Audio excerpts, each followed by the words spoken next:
Around the World in 80 Days is an adventure novel by the French writer Jules Verne, first published in French in 1872. In the story, Phileas Fogg of London and his newly employed French valet Passepartout attempt to circumnavigate the world in 80 days on a wager of £20,000 set by his friends at the Reform Club. It is one of Verne's most acclaimed works. Plot: Phileas Fogg is a wealthy English gentleman living a solitary life in London. Despite his wealth, Fogg lives modestly and carries out his habits with mathematical precision. Very little can be said about his social life other than that he is a member of the Reform Club, where he spends the best part of his days. Having dismissed his valet for bringing him shaving water at a temperature slightly lower than expected, Fogg hires Frenchman Jean Passepartout as a replacement. On the evening of October 2, 1872, while at the Reform Club, Fogg gets involved in an argument over an article in the Daily Telegraph stating that with the opening of a new railway section in India, it is now possible to travel around the world in 80 days. He accepts a wager for £20,000, half of his fortune, from his fellow club members to complete such a journey within this period. With Passepartout accompanying him, Fogg departs from London by train at 8:45 p.m. that evening. To win the wager, he must return to the club by this same time on December 21, 80 days later. They take the remaining £20,000 of Fogg's fortune with them to cover expenses during the journey. Fogg and Passepartout reach Suez on time.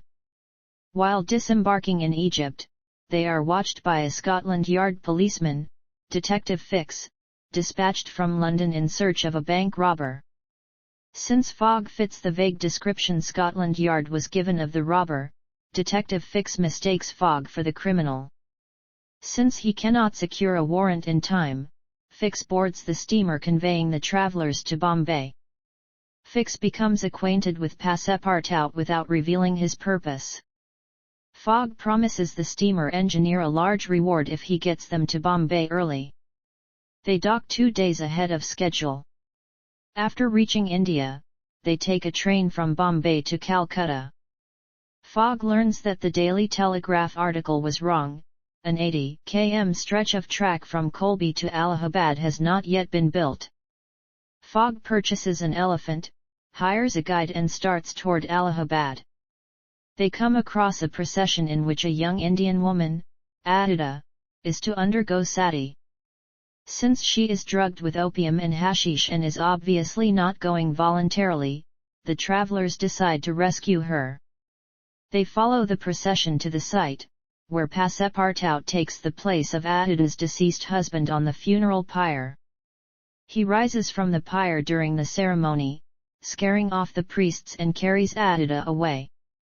The 12 hours gained earlier are lost, but Fogg shows no regret.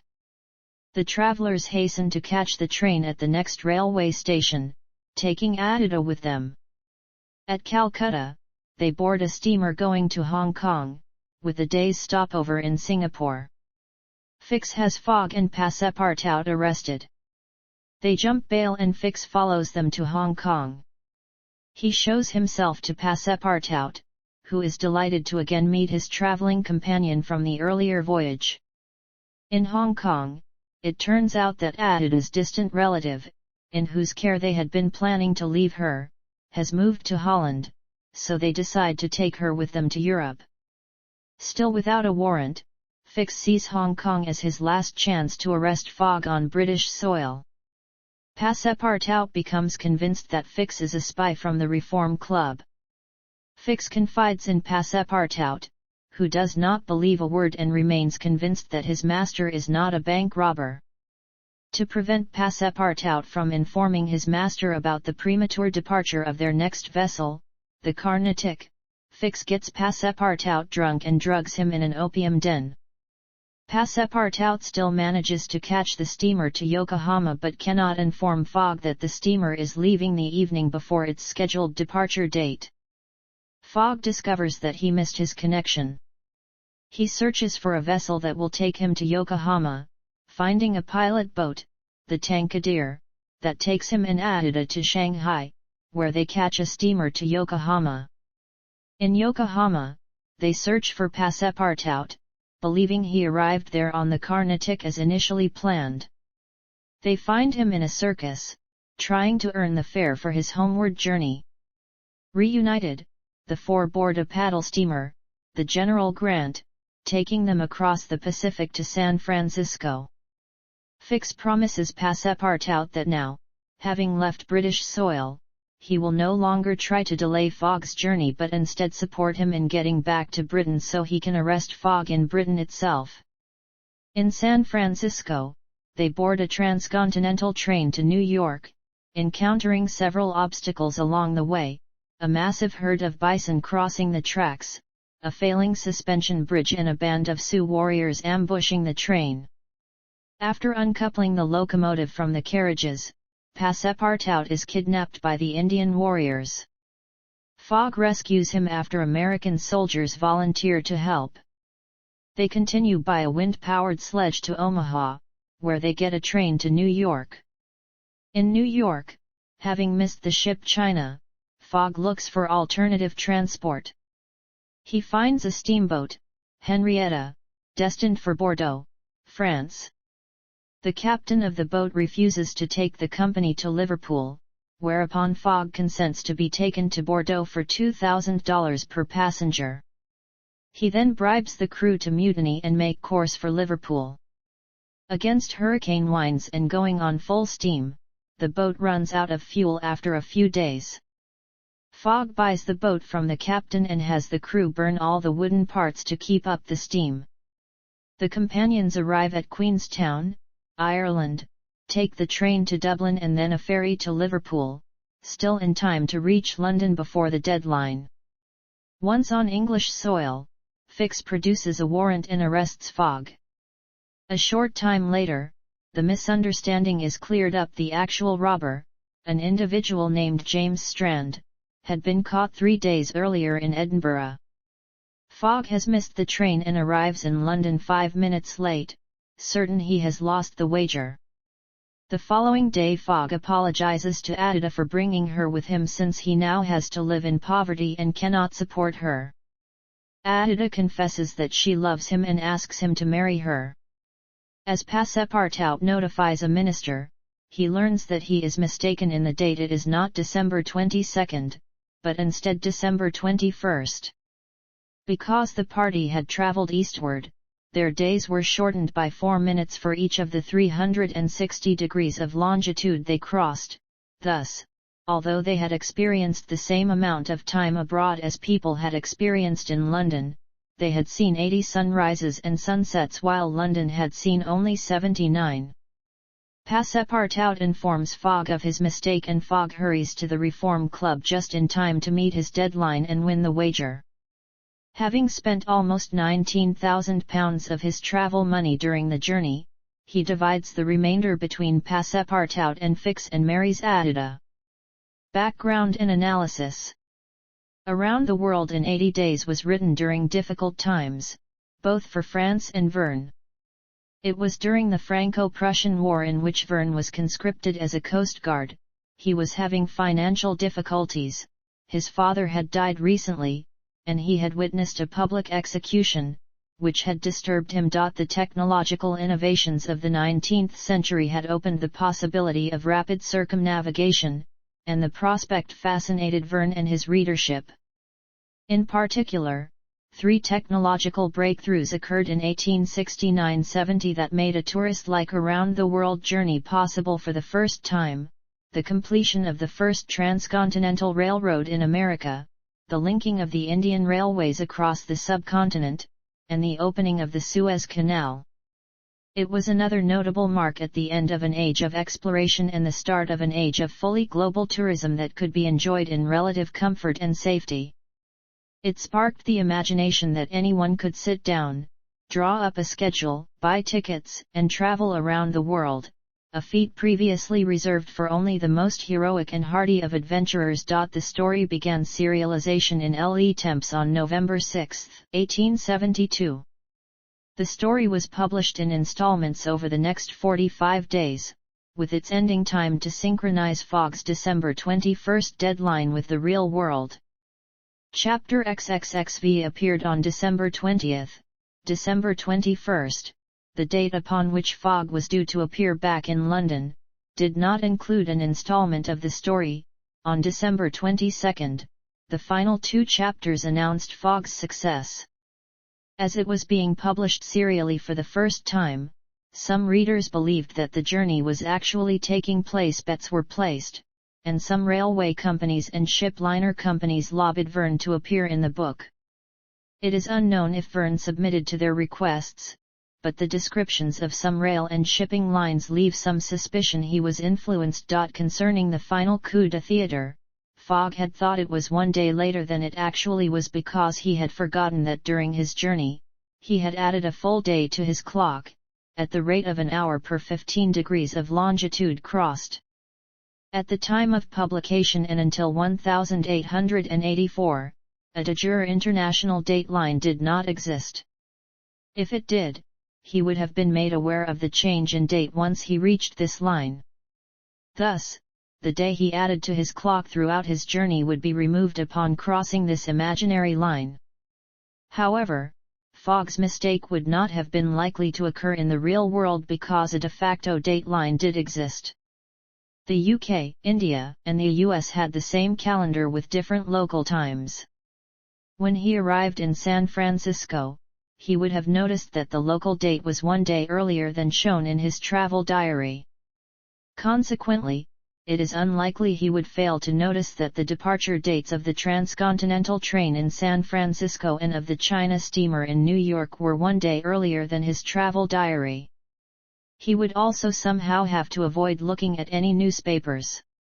Additionally, in Who Betrays Elizabeth Bennet, John Sutherland points out that Fogg and company would have to be deaf, dumb, and blind not to notice how busy the streets were on an apparent Sunday, with the Sunday Observance Act 1780 still in effect. Real-life imitations. Following publication in 1873, various people attempted to follow Fogg's fictional circumnavigation, often within self-imposed constraints. In 1889, Nellie Bly undertook to travel around the world in 80 days for her newspaper, The New York World. She managed to do the journey within 72 days, meeting Verne in Amiens. Her book Around the World in 72 Days became a bestseller. In 1889, Elizabeth Bisland working for the Cosmopolitan became a rival to Bly, racing her across the world to try and achieve the global crossing first. In 1903, James Willis Sayre, an American theater critic and arts promoter, set a world record for circling the Earth using public transport, 54 days, 9 hours, and 42 minutes. In 1908, Harry Bensley, on a wager, set out to circumnavigate the world on foot wearing an iron mask. The journey was abandoned, incomplete, at the outbreak of World War I in 1914. In 1928, 15-year-old Danish Boy Scout Pal Huld traveled around the world by train and ship in the opposite direction to the one in the book. His trip was sponsored by a Danish newspaper and made on the occasion of the 100th birthday of Jules Verne. The trip was described in the book A Boy Scout Around the World. It took 44 days. He took the Trans-Siberian Railway and did not go by India. In 1984, Nicholas Coleridge emulated Fogg's trip, taking 78 days. He wrote a book titled Around the World in 78 Days. In 1988, Monty Python member Michael Palin took on a similar challenge without using aircraft, as a part of a television travelogue, called Around the World in 80 Days with Michael Palin. He completed the journey in 79 days and 7 hours. Since 1993, the Jules Verne Trophy has been given to the boat that sails around the world without stopping and with no outside assistance in the shortest time. In 2009, 12 celebrities performed a relay version of the journey for the BBC Children in Need charity appeal.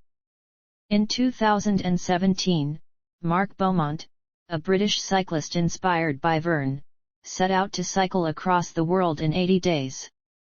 He completed the trip in 78 days, 14 hours, and 40 minutes, after departing from Paris on July 2, 2017. Beaumont beat the previous world record of 123 days, set by Andrew Nicholson, by cycling 29,000 kilometers across the globe visiting Russia, Mongolia, China, Australia, New Zealand, Canada, US and a number of countries in Europe. Origins. The idea of a trip around the world within a set period had clear external origins. It was popular before Verne published his book in 1873. Even the title Around the World in 80 Days is not original. Several sources have been hypothesized as the origins of the story. Another early reference comes from the Italian traveler Giovanni Francesco Gemelli Carri. He wrote a book in 1699 that was translated into French, Voyage Around the World or Voyage du Tour du Monde. Around the World by Steam, via Pacific Railway, was published in 1871 by the Union Pacific Railroad Company, and an Around the World in 120 Days by Edmund Planchette.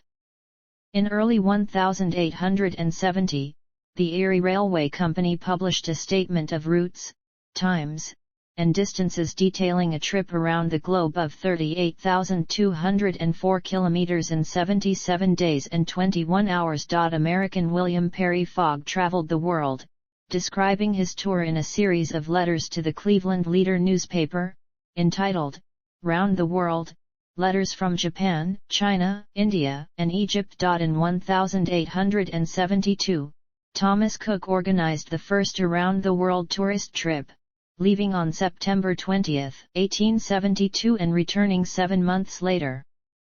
The journey was described in a series of letters published in 1873 as Letter from the Sea and from Foreign Lands, descriptive of a tour round the world. Scholars have pointed out similarities between Verne's account and Cook's letters. However, some argue that Cook's trip happened too late to influence Verne.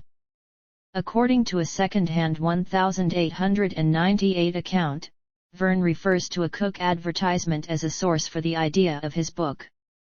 In interviews in 1894 and 1904, Verne says the source was through reading one day in a Paris café and due merely to a tourist advertisement seen by chance in the columns of a newspaper. Around the World itself says the origins were a newspaper article. All of these point to Cook's advert as being a probable spark for the idea of the book. The periodical Le Tour du Monde contained a short piece titled Around the World in 80 Days, which refers to 230 kilometers of the railway not yet completed between Allahabad and Bombay, a central point in Verne's work. But even the Le Tour du Monde article was not entirely original. It cites in its bibliography the Nouvelles Annales des Voyages, de la Géographie, de l'Histoire et de l'Archéologie, which also contains the title Around the World in 80 Days in its contents page. The Nouvelles Annales were written by Conrad Maltebrun and his son Victor Adolphe Maltebrun. Scholars believe that Verne was aware of the Le Tour du Monde article, the Nouvelles Annales, or both, and that he consulted it or them, noting that the Le Tour du Monde even included a trip schedule very similar to Verne's final version. A possible inspiration was the traveler George Francis Train, who made 4 trips around the world, including one in 80 days in 1870. Similarities include the hiring of a private train and being imprisoned. Train later claimed, "Verne stole my thunder. I'm Phileas Fogg." Regarding the idea of gaining a day, Verne said of its origin, "I have a great number of scientific odds and ends in my head." It was thus that, when, one day in a Paris café, I read in the Siècle that a man could travel around the world in 80 days, it immediately struck me that I could profit by a difference of meridian and make my traveler gain or lose a day in his journey. There was a denouement ready found. The story was not written until long after. I carry ideas about in my head for years 10, or 15 years, sometimes before giving them form. In his April 1873 lecture, The Meridians and the Calendar, Verne responded to a question about where the change of day occurred, since the international dateline only became current in 1880 and the Greenwich Prime Meridian was not adopted internationally until 1884. Verne cited an 1872 article in Nature, and Edgar Allan Poe's short story 3 Sundays in a Week, which was also based on going around the world and the difference in a day linked to a marriage at the end. Verne even analyzed Poe's story in his Edgar Poe and his works.